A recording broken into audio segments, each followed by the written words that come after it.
Inakusahan ni Vice President Sara Duterte na scripted daw ang pagdinig ng Kamara tungkol sa budget. Ginagamit din daw ang issue ng confidential fund para ipa-impeach siya.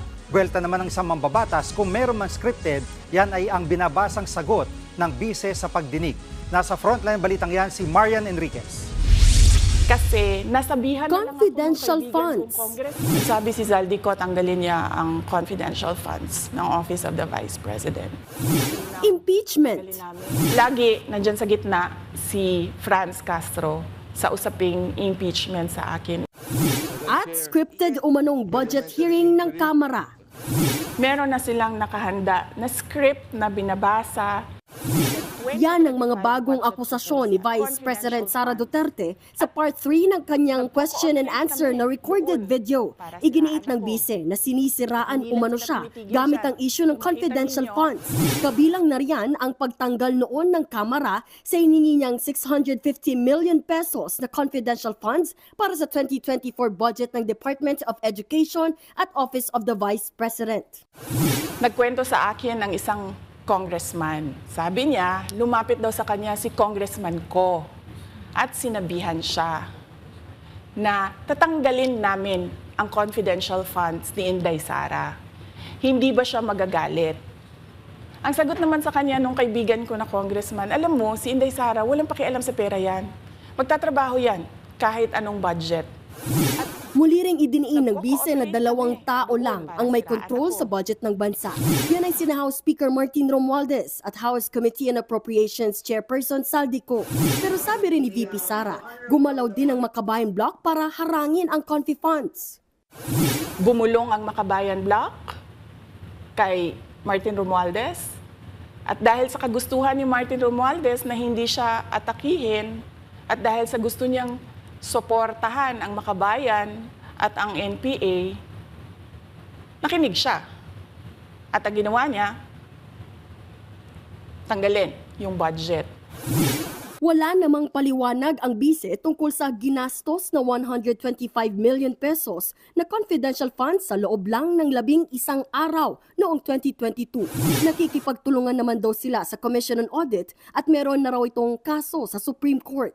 Dagdag pa ni VP Sara, hindi na bago na inaatake at sinisiraan ang isang Vice President.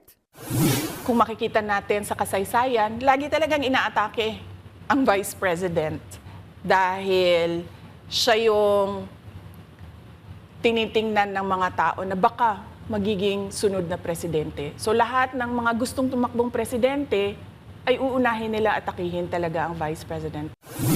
Buwelta naman ni Congressman Ko, kung meron mang scripted, walang iba kundi ang binabasang sagot ng bise sa mga tanong ng mga mambabatas.